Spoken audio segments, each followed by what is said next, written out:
Queridos hermanos y amigos, bienvenidos a este espacio después de un largo receso, un largo recreo fuera de las cámaras con esta producción del repaso de la lección de escuela sabática.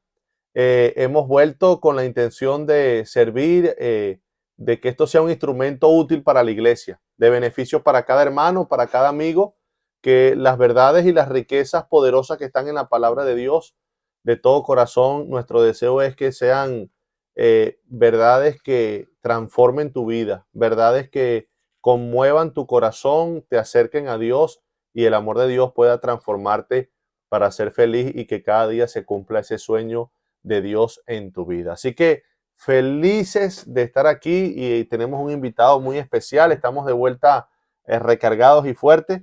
A mi lado está el pastor Alexis Romero. Él viene de El Salvador. Yo le voy a dar un espacio ahora para que él se presente, un amigo de este servidor, presidente en una asociación allá en El Salvador. Pastor Alexis, un placer que usted esté aquí con nosotros. Preséntese a la audiencia que no lo conoce. Adelante. Bueno, gracias, Pastor David, por esta invitación. Queremos decirles que para nosotros es un privilegio estar acá.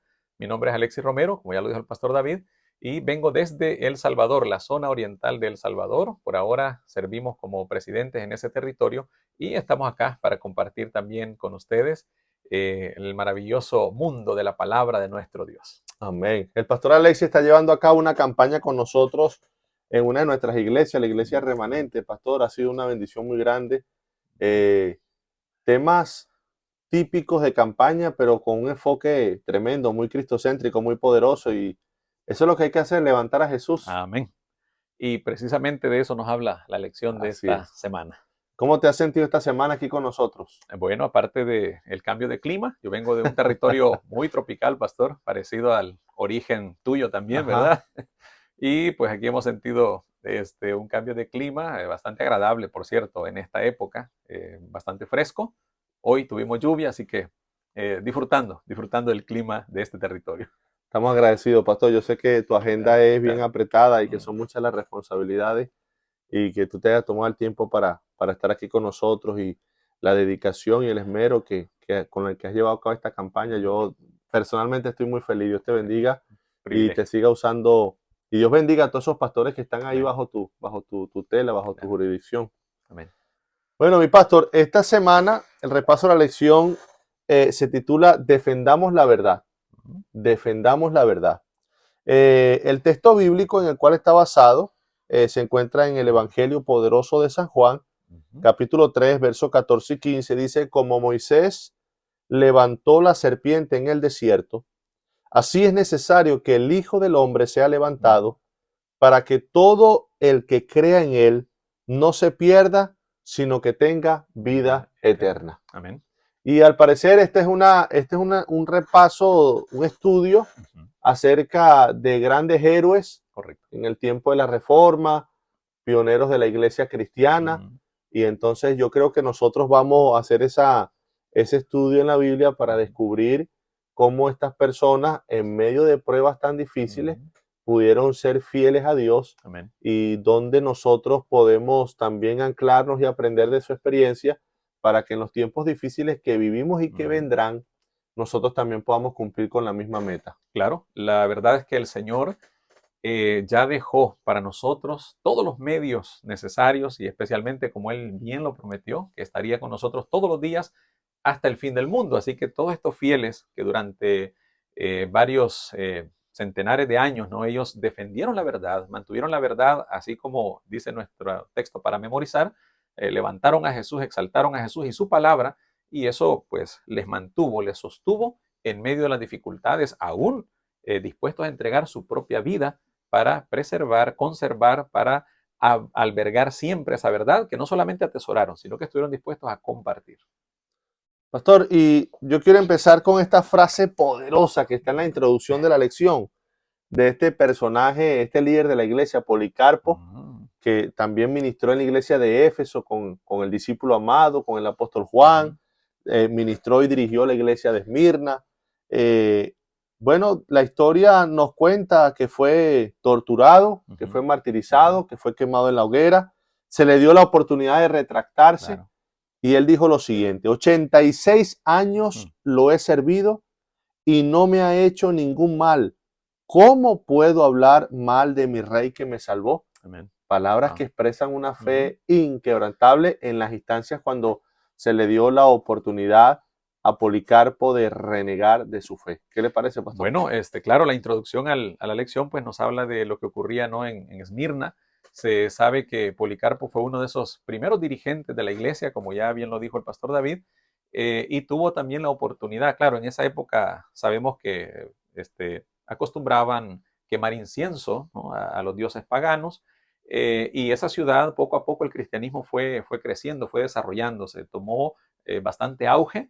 Y las personas, los cristianos, permanecían fieles. Y claro, cuando miraban a sus dirigentes dando el ejemplo, manteniéndose firmes, fieles, eso servía para como un aliciente, motivaba a otros, animaba a otros para mantenerse fieles. Y él hasta el último instante estuvo dispuesto a permanecer firme, a permanecer fiel a la promesa de la palabra de nuestro Dios, que Jesús estaría con ellos todos los días hasta el fin del mundo.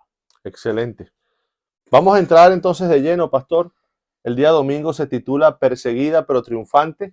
Parece que la Biblia en una de sus profecías nos anticipaba un momento de prueba y de oscurantismo espiritual en este mundo, y podemos leer en Apocalipsis 7, 23 al 25, dice la palabra de Dios de la siguiente manera. Dijo así: la cuarta bestia será un cuarto reino en la tierra, el cual será diferente de todos los otros reinos.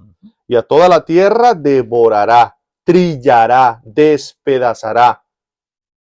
Y los 10 cuernos significan que de aquel reino se levantarán 10 reyes, y tras ellos se levantará otro, el cual será diferente de los primeros, y a 3 reyes derribará, y hablará palabras contra el Altísimo, y a los santos del Altísimo quebrantará, y pensará en cambiar los tiempos y la ley, y serán entregados en su mano hasta tiempos y medio tiempo. Muy bien. ¿De qué nos habla esta profecía, pastor? Bueno, lo que nosotros conocemos como la supremacía papal, ¿verdad? Que prácticamente cubre esos 1260 años literales.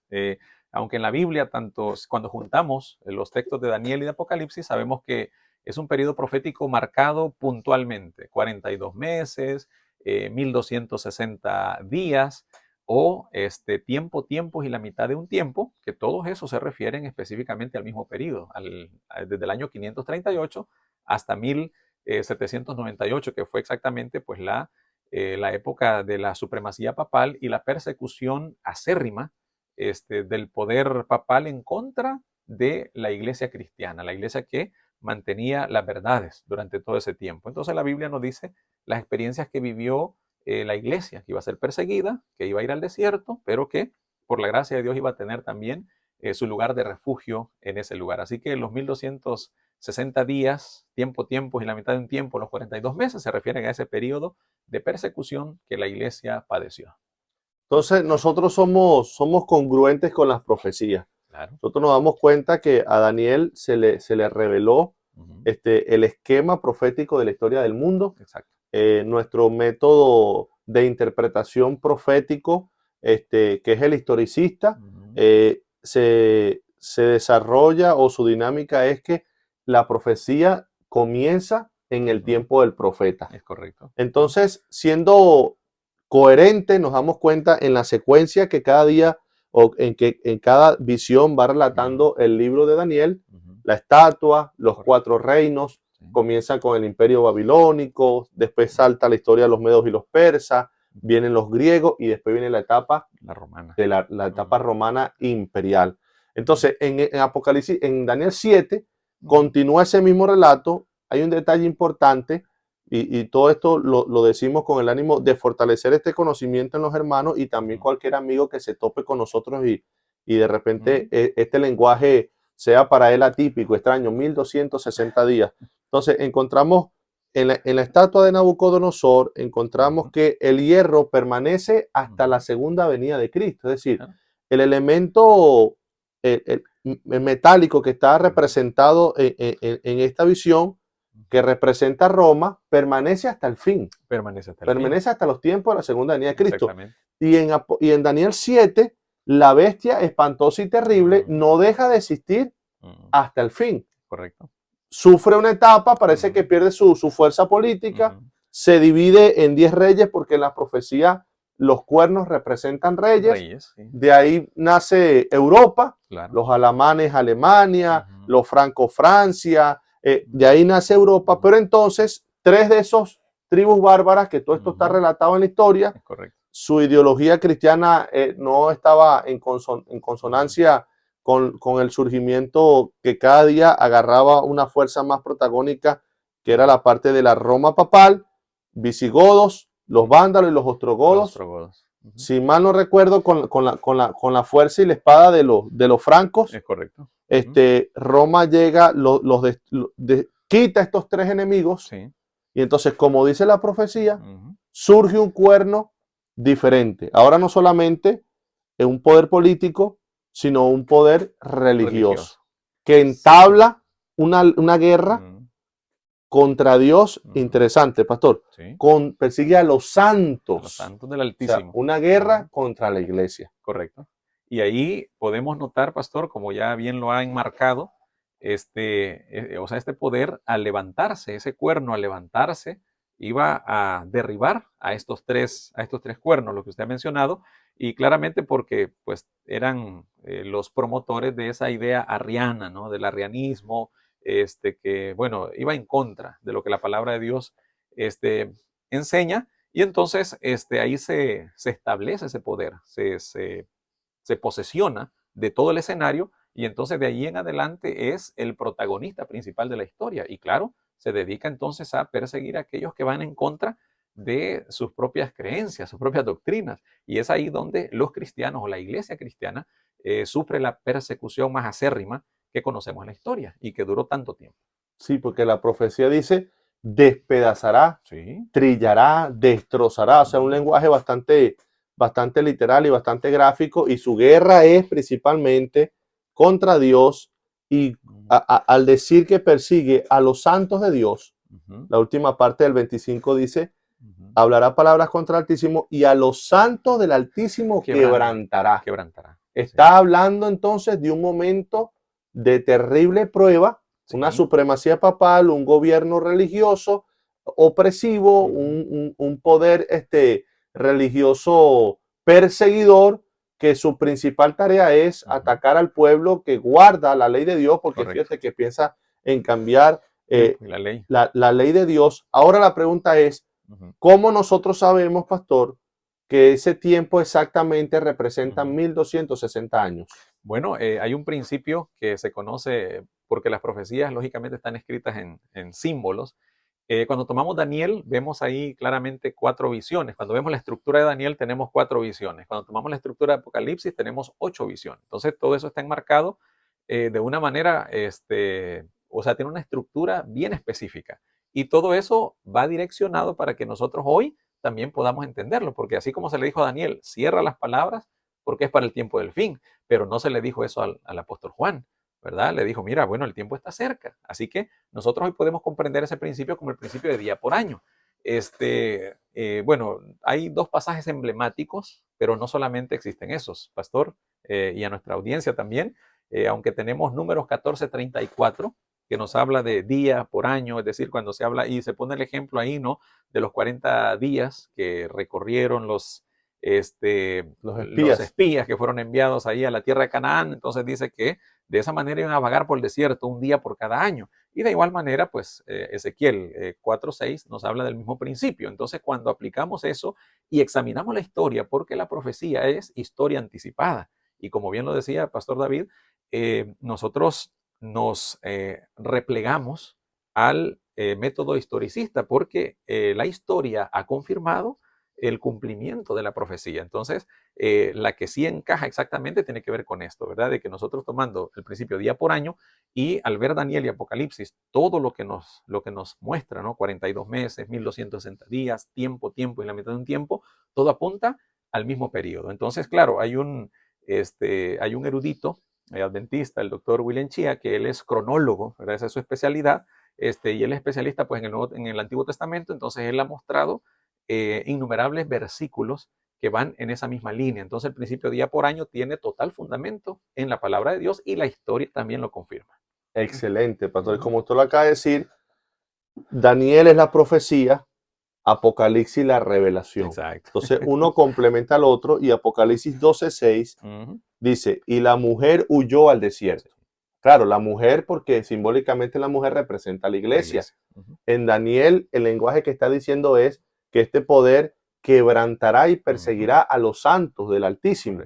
Pero ya Apocalipsis, complementando la profecía, dice, la mujer huye al desierto. O sea, Dios les prepara un espacio, un espacio de refugio, una ciudad de refugio.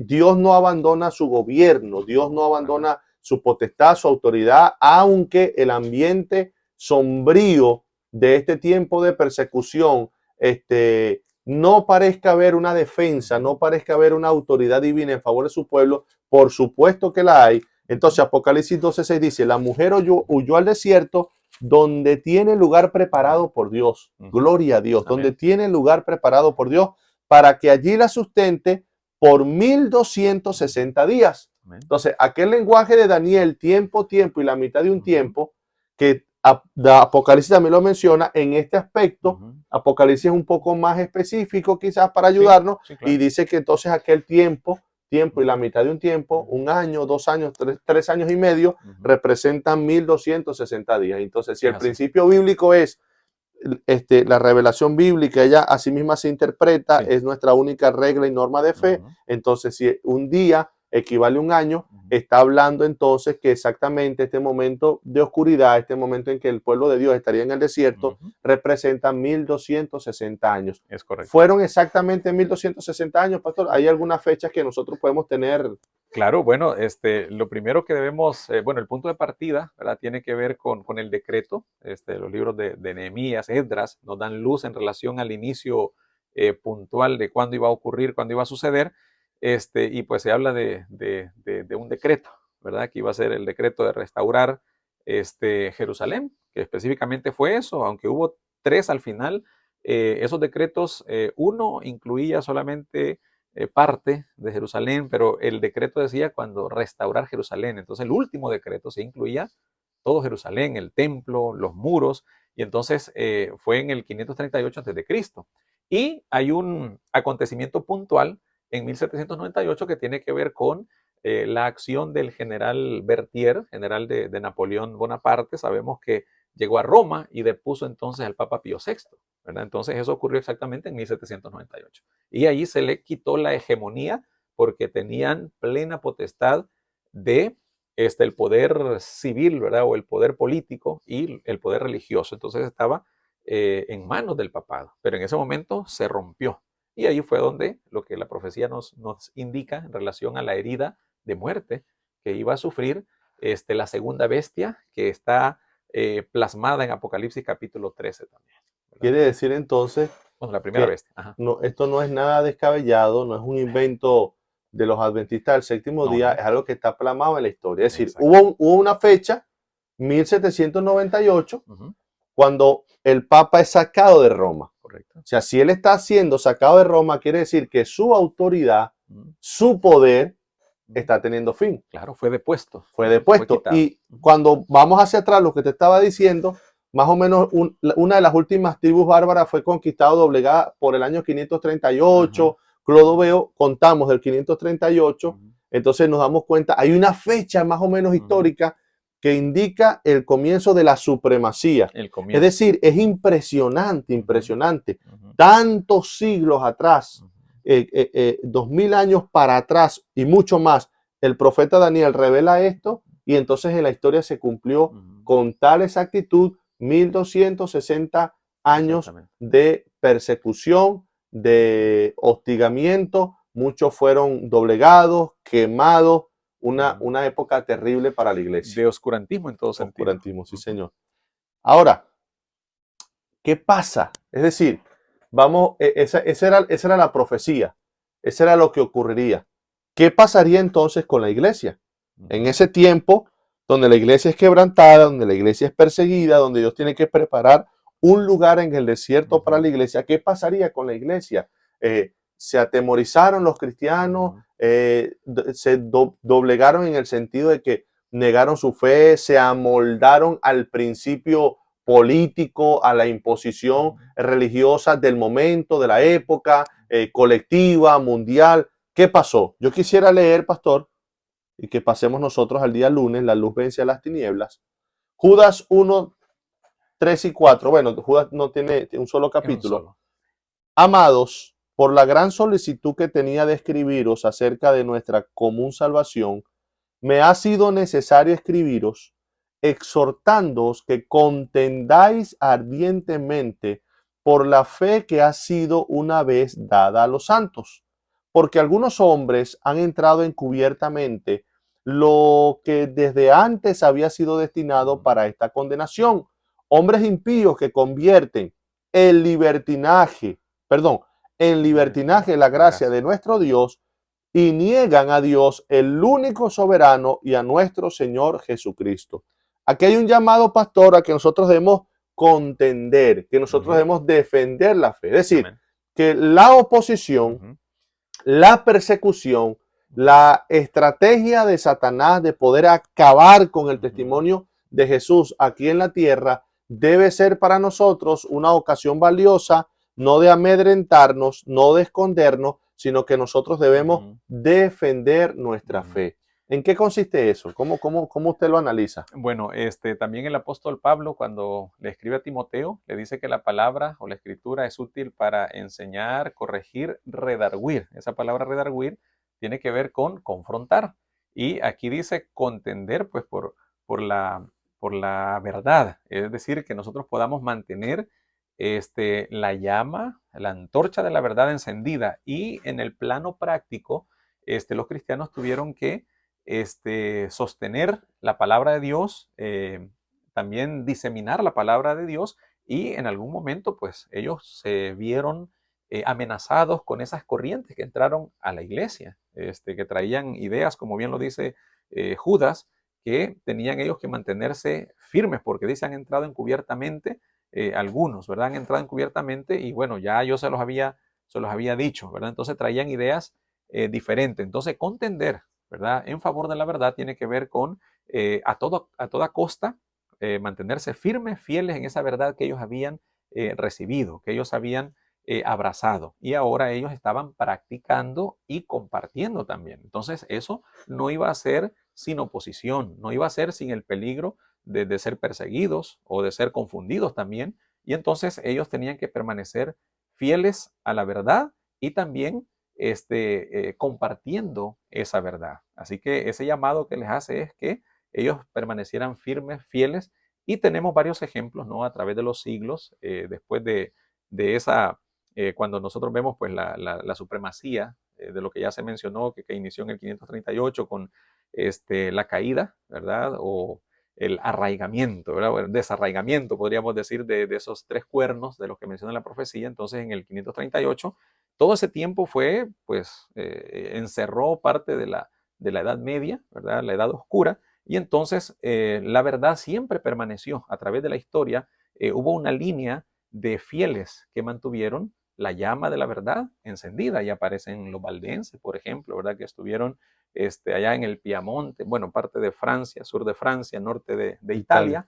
Entonces ellos en oscuras cavernas, se dice que alumbrados solamente con unas antorchas, ellos preservaron la verdad de la palabra. No tenían imprenta en esa época, pero tenían copistas, personas que a mano multiplicaban la palabra a la velocidad que ellos podían, ¿verdad? Y ellos diseminaron porciones de la palabra de Dios por toda Europa de muchas maneras, ¿verdad? Así que la historia nos cuenta que ellos se hacían pasar por comerciantes, iban de pueblo en pueblo, algunos se convirtieron en estudiantes de Hmm. universidades, cuando tenían sus compañeros, dice que compartían la palabra. Si alguien mostraba interés, entonces sacaban una porción de la Biblia escrita a mano y entonces se la entregaban a ellos. Así que esa fue una larga lucha, llevó y cobró un alto costo, ¿verdad? Pero la verdad de la palabra permaneció, o sea, se mantuvo a través de ese paso por el desierto, ¿verdad? Entonces, la verdad se mantuvo y hasta hoy, por la gracia de Dios, tenemos la verdad de la palabra. Así que cuánto, pastor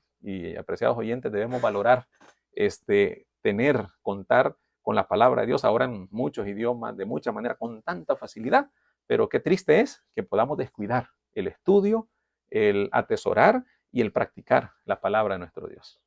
Es decir, pastor, que entonces yo analizo que la defensa, esa lucha, contendamos ardientemente por nuestra fe, no es una lucha física, no es una lucha de espada, de arco, flecha, es la lucha en que con mi vida, yo debo practicar, debo, valga la redundancia, vivir la verdad. O sea, mi vida debe ser un testimonio de la verdad. Correcto. Porque en aquellos tiempos, por ejemplo, ellos eran perseguidos por lo que creían. Por lo que creían. Por ejemplo, hay un mediador entre el Padre y el mundo aquí en la tierra. El Papa, el representante de Cristo, él es el mediador. Entonces, para perdonar los pecados, existen las indulgencias. La Biblia solamente puede ser interpretada por ciertos personajes con cierto nivel y conocimiento. Aquí es donde entra una cantidad de pugnas que no son contrarias a lo que la Biblia dice. Totalmente. Entonces, en medio del desierto, en medio de la supremacía papal y en medio de estas fábulas, engaños, tomar en libertinaje la gracia de Dios, contender por la fe es el llamado a que en mi vida, así como ocurrió Wycliffe, Hus, los valdenses, Jerónimo, en mi vida yo debo preservar los principios, los principios de la palabra de Dios. Sí, Señor. Solo hay un mediador entre el hombre y Dios, que es Jesucristo. Amén. La autoridad, la infalibilidad de la palabra de Dios como única norma de fe. Amén. O sea, ellos en medio no se dejaron vencer, no que agarraron espada y salieron cuerpo a cuerpo. No, su defensa de la fe fue preservar Amén. la pureza del principio bíblico y no era una doctrina, pastor, ¿no? Porque es que cuando nosotros vemos la historia, por ejemplo, de los valdenses, que fueron encerrados en cuevas y les colocaban humos y fuego y que morían asfixiados, eran arrojados por desfiladeros, despeñaderos, los cuerpos se descuartizaban cayendo en el aire contra las rocas. Cuando nosotros vemos ese tipo de entrega y de fidelidad, no es una doctrina, no es un conocimiento, es un principio de vida. Es cuando, un estilo de vida. Sí, es cuando tú realmente estás convencido de lo que crees, lo que tú crees es la verdad. Amén. Y entonces tú a toda costa mueres por esa verdad. Claro. Y allí entra lo que tú estás diciendo, porque es que estas son historias, primero, que se muestra en la profecía el control y el desarrollo de toda la historia de Dios hasta el momento final, cuando todo se cumple aquí y el reino de Cristo se estableció aquí en la tierra. No solamente es una historia que queda llena de analogía para contarla, para, oh, mira qué héroes fueron los valdenses, oh, mira, gran temple de Juan Hus quemado en la hoguera, cantando a Dios. No solamente son historias para inspirar confianza, son historias de que nosotros ahora necesitamos repetir. Correcto. Porque si yo descuido el estudio de la Biblia, si la verdad es que este conocimiento no salta de ser una teoría o una doctrina a una experiencia de vida internalizada, entonces yo no puedo defender la fe, porque no estamos hablando, no se ve la defensa de la fe como que yo voy a ir a tener una apología contigo, entonces bueno, vamos a discutir. ¿Tú has visto eso que aparece en YouTube, que si el padre toro, no sé qué cosa, vengan los evangélicos y convénzame? Eso no es defender la fe. Defender la fe es que los principios de la palabra de Dios deben estar reflejados y preservados en mi vida. Interiorizados y practicados. Exactamente. Entonces, y ese es el llamado que nos hace la lección, ¿verdad? De la luz vence a las tinieblas. A las tinieblas. Y esa luz es la presencia de Dios en la vida nuestra, ¿verdad? Practicar las verdades de su palabra y compartirlas también, porque tiene que ver con que esa luz se pueda extender también. Así que compartimos la fe, pero primero hay que vivirlo, hay que atesorarla y vivirla para que podamos ser capacitados para compartir con otros también. Y a una iglesia que sufriría persecución, como la de Esmirna, es interesante saber siempre el contexto histórico. Cuando el apóstol Juan dice, por ejemplo, en Apocalipsis 2:10, no temas en nada lo que vas a padecer. He aquí el diablo echará a alguno de vosotros en la cárcel para que seáis probados y tendréis tribulación por 10 días. Sé fiel hasta la muerte y yo te daré la corona de la vida. Amén. Interesante el comentario de la lección de escuela sabática cuando habla de este suceso histórico, de que Dionisio, el dios de la El dios de la fertilidad, de la festividad, cuando Ujú, sus sacerdotes morían, ujú. en el cortejo fúnebre, la manera, el ritual que hacían era que le colocaban una corona. Una corona. Qué Y momento para ponerles una corona, ¿verdad? impresionante, sí. Y el apóstol Pablo Cuando hayan tomando muerto. realmente un significado real, Sí. tomando este evento histórico, habla de que Ujú, no, o sea, seamos fieles hasta la muerte. ujú, Porque esta corona que se le da a un muerto ujú, no es la corona que, es decir, hay una profunda motivación. ujú. Correcto. Hay una profunda motivación. Y es que cualquier lucha, cualquier prueba, cualquier lágrima Ujú, derramada aquí ujú. no se compara con la eterna felicidad y la gran Amén. recompensa que Dios tiene para sus hijos. Una corona de vida, pastor. Amén. Claro, y eso es lo que menciona el comentarista, ¿no? El significado que se le da es corona de la vida, que es la recompensa final a los fieles. Y por eso dice al final el comentarista, ¿no? Que también esta promesa, sé fiel hasta la muerte, yo te daré la corona de la vida.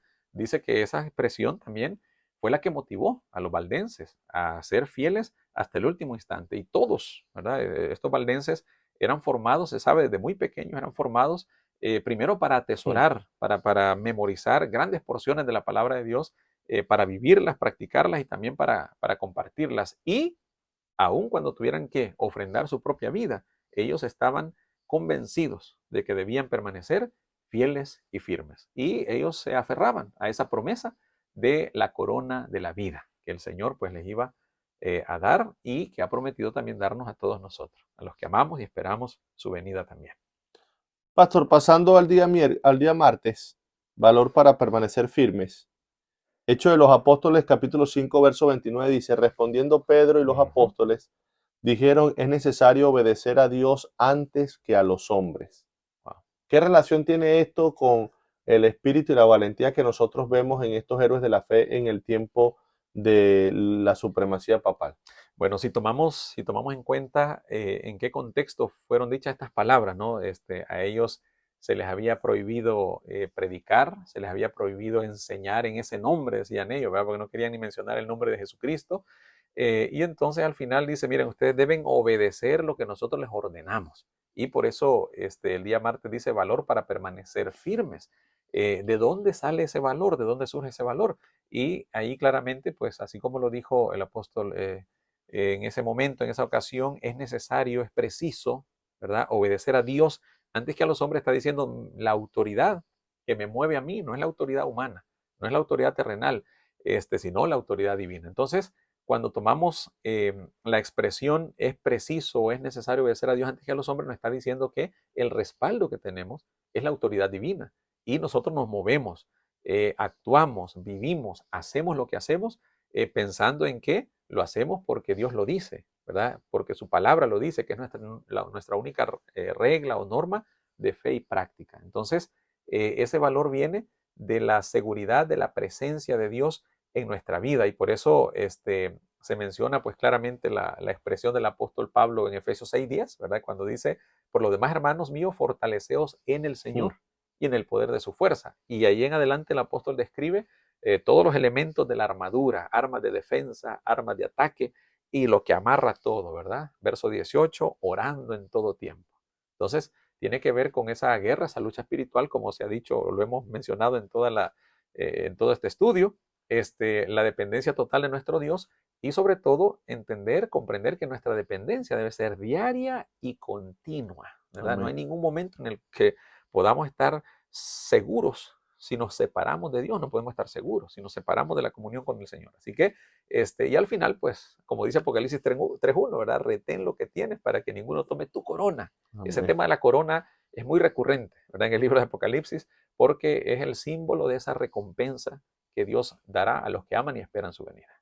Y el sabio Salomón lo dijo en Proverbios 4:18, la senda de los justos es como la Amén. luz de la aurora, Ujú. que va en aumento hasta llegar al pleno día. Amén. Es decir, que el camino de los justos, a pesar de las Ujú. sombras o lo tenue con que puede empezar, irá cada día en Amén. aumento. Sí, Cada correcto. día será para mejor, cada día Amén. será para una rica recompensa. Amén. Entonces nosotros debemos tener esa esperanza Ujú. que nos brinda la palabra de Dios. Amén. Aferrarnos a la promesa de que la vida del justo es una vida de constante crecimiento Amén. y llegará un momento en que resplandecerá la luz Amén. potente, la gloria de Cristo será para siempre en cada uno de nosotros una realidad que nadie podrá arrebatar. La senda del justo es como la aurora que va en aumento hasta que el día es perfecto. Llegará ese momento. Estamos en un proceso, Ujú. es un sistema, es un desarrollo, hay cosas que Mm. sufrir porque forma parte del aprendizaje, las lecciones espirituales que nos llevan a la Ujú. dependencia de Dios. Amén. Pero entonces aquí encontramos nosotros el consejo bíblico para que nosotros podamos soportar en ese tiempo de prueba y oscuridad. Día miércoles, el lucero de la reforma. Háblenos un poco, pastor, sobre este personaje que aparece aquí, el gran reformador de Inglaterra, John Wycliffe. Bueno, que hay tanto que mencionar Sí, sobre mucho. este personaje. De hecho, en todo el capítulo, que en el conflicto de los siglos no encontramos ese capítulo que nos habla incluso que él fue maestro, ¿verdad? Que él tuvo tantas experiencias, pero por sobre todas las cosas, la parte que se resalta es cómo el poder de la palabra de Dios lo transformó. Gloria a El estar Dios. en contacto con la palabra de Dios. Y de aquí se desprenden unas citas extraordinarias, ¿verdad? Pero me gustaría mencionar lo que dice el Salmo 19, verso 7 en adelante, cuando dice: la ley de Jehová es perfecta, que convierte el alma, Wow. ¿verdad? Entonces, no es poca cosa, ¿verdad? Cuando se menciona este principio, este concepto, porque somos transformados, somos convertidos por la palabra. Y luego dice: el testimonio de Jehová es fiel, que hace sabio al sencillo. Entonces, todos estos conceptos que encontramos en los versos del Salmo 19 se cumplieron en este personaje. Algunos creen que no, porque era una persona ilustrada y todo lo demás, pero cuando vamos a la Biblia y encontramos humildes pescadores, ¿verdad?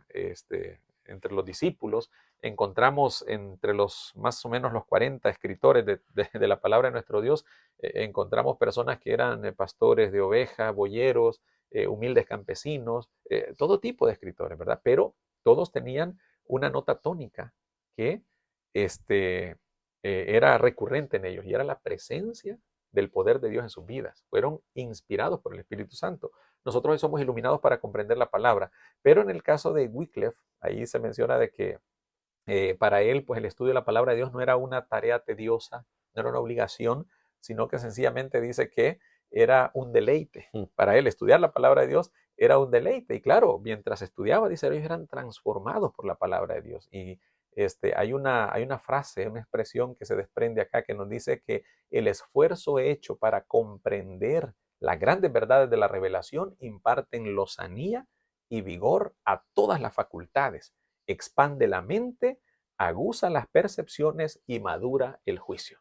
¿Verdad? Tremendo. Eso se pudo ver en la vida, en la experiencia de este reformador que se conoce como el lucero de la reforma, ¿verdad? Porque claro, aparte de tener contacto con la palabra, él dedicó parte de su vida a la traducción, ¿verdad? La primera versión en inglés que se Tremendo. conoce viene de un trabajo erudito Tremendo. que este personaje hizo y que puso en manos del pueblo, como bien lo dice en otra parte, ¿no? En el libro del conflicto de los siglos, que la gran, si lo podemos decir así, el gran resultado de la reforma, entre otras cosas, es que dejó en manos del pueblo la palabra de nuestro Dios. Qué privilegio el nuestro, pastor, qué Tremendo. privilegio, apreciados oyentes. Gloria a Dios. El poder transformador de la palabra. Y qué necesidad, qué concepto tan básico, digamos, tan conocido, tan Ujú, predicado, tan dicho.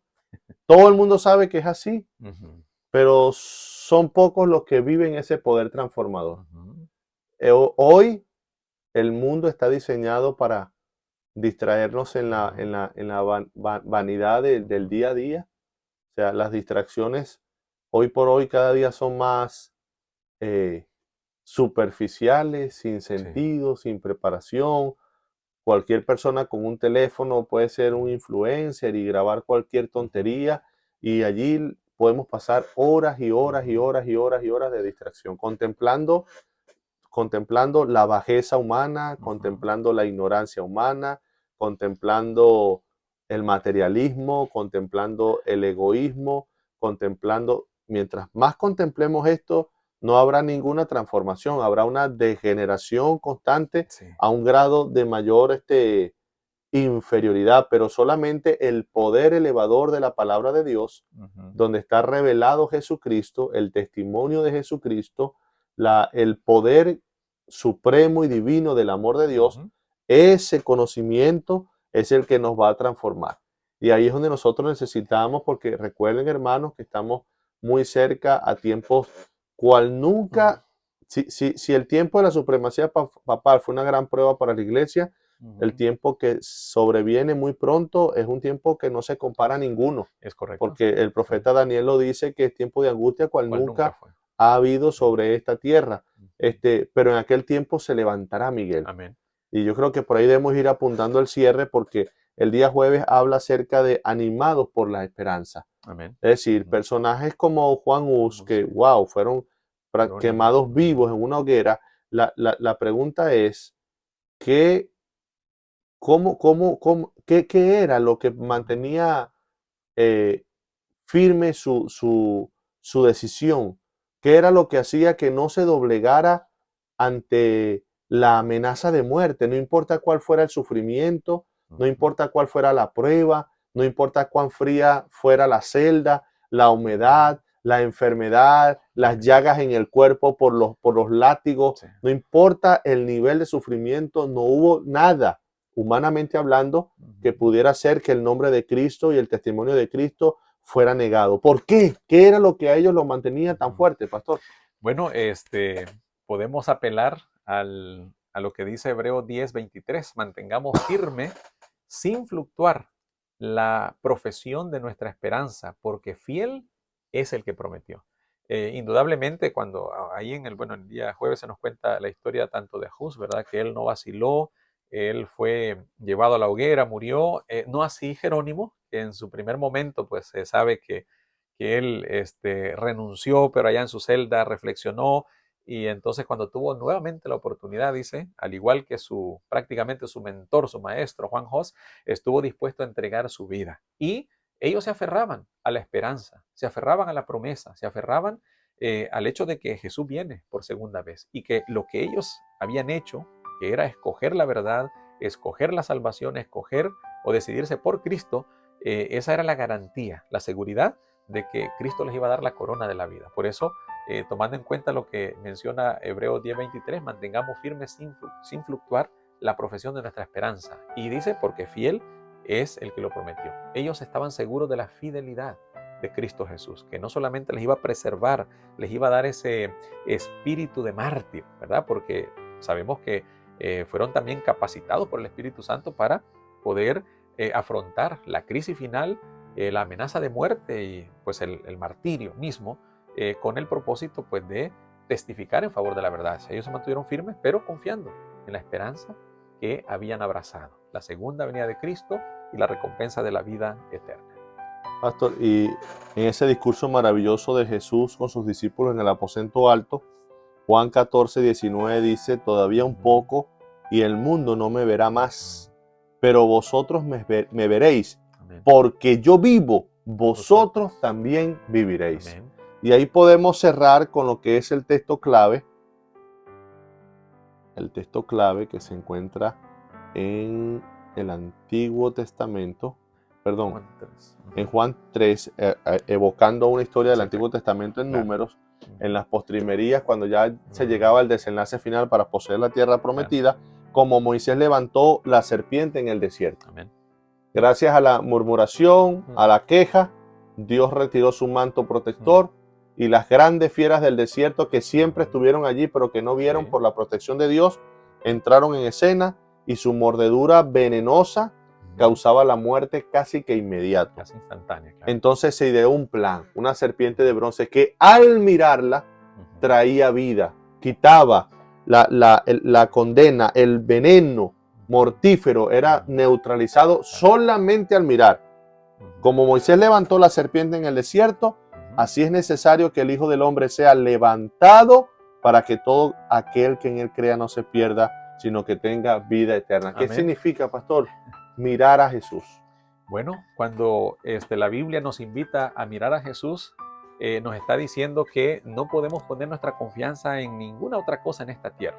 Como bien lo dijo el apóstol, porque no hay otro nombre bajo el cielo dado a los hombres en quien podamos ser salvos. Así que mirar a Jesús es sencillamente cuando el ser humano hace una entrega total, Gloria a Dios. con toda confianza, con plena certidumbre de fe, a Cristo Jesús. Cuando lo recibimos como nuestro Señor, como nuestro Salvador y confiamos en lo que Él ha dicho en su palabra, que estará con nosotros, que Él nos perdona, que nos recibe y que también tiene un lugar para nosotros en el reino de los cielos. Así que mirar a Jesús no es otra cosa que hacer una entrega total, completa a Cristo Jesús por la fe. Una entrega diaria, como usted lo dijo hace poco, una dependencia total, es Amén. Quitar la mirada de este mundo. Claro.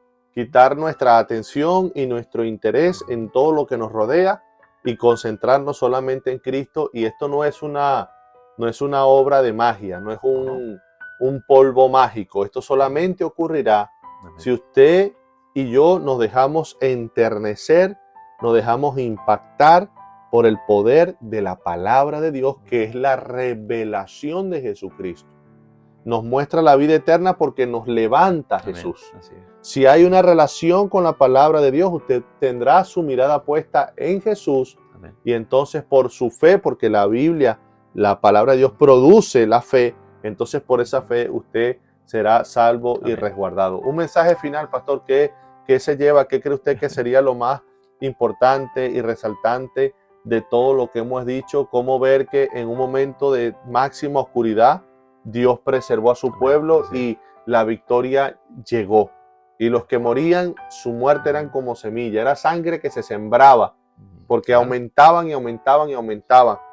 Ante la víspera de lo que se avecina, ¿qué podemos hacer? Bueno, encontramos un poderoso mensaje en Romanos, por ejemplo, que dice que si nosotros vivimos, para el Señor vivimos, y si morimos, para el Señor morimos. Y entonces el apóstol dice, ya sea que vivamos o muramos, eso está en Romanos 14, ¿verdad? Ya sea que vivamos o muramos, del Señor somos. Amén. Y ahí está. Para mí, pastor y apreciados oyentes, la parte central de todo es a quién le pertenecemos, a quién hemos entregado nuestra vida. Y ya sea que estemos vivos cuando el Señor venga, o por su gracia y misericordia tengamos que testificar con nuestra propia vida, pues la parte importante es que del Señor somos. Permanecer en Cristo es la clave de todo. Así como Él nos guardó, y como guardó y preservó a la iglesia a través de los siglos de oscuridad, de mayor persecución, también lo hará hasta el fin. Y como la promesa, pastor, la que usted mencionaba, ¿no? Al final, pues la palabra dice, se levantará Miguel, que está de parte del pueblo, para libertar a su pueblo. La liberación viene. Amén. Entonces sí podemos defender la verdad. Claro. Y sí podemos estar motivados en la persona de Cristo y en la corona de vida eterna. Amén. Pastor, ¿qué le parece si usted cierra con una oración, por favor? Muy bien, vamos a orar. Padre, Dios de amor, gracias te damos porque a través de tu palabra hemos recordado que tú nos invitas para que siempre podamos estar en defensa de la verdad. Amén. Tu palabra nos muestra que tu palabra es la verdad. Y también tú dijiste, Señor, que yo soy el camino, la verdad y la vida. Y nadie viene al Padre si no es por mí. Queremos tener esa seguridad, esa garantía de la vida eterna en Cristo. Ayúdanos para que nuestra fe cada día se fortalezca en ti y podamos siempre tener la seguridad de tu presencia en nuestras vidas, a pesar de las circunstancias que puedan rodearnos. Bendice a cada uno de los que hoy por la fe estamos delante de ti. Y bendice también a todos aquellos seres queridos a quienes representamos también. Y ayúdanos, Señor, a ser canales de bendición. Que la verdad no solamente la aprendamos, la atesoremos, la guardemos, sino que también la practiquemos y la podamos compartir con aquellos que necesitan conocerte. Amén. Que tu bendición pueda acompañarnos hoy y siempre. Lo pedimos todo en Jesús. Amén. Gloria Amén. a Dios. Amén. Gracias, Pastor, mi amigo. Dios te un bendiga gustazo. siempre. Bendiciones. Hermanos y amigos, Dios les bendiga. Que todos tengan excelente semana y que Dios les guarde y les bendiga siempre.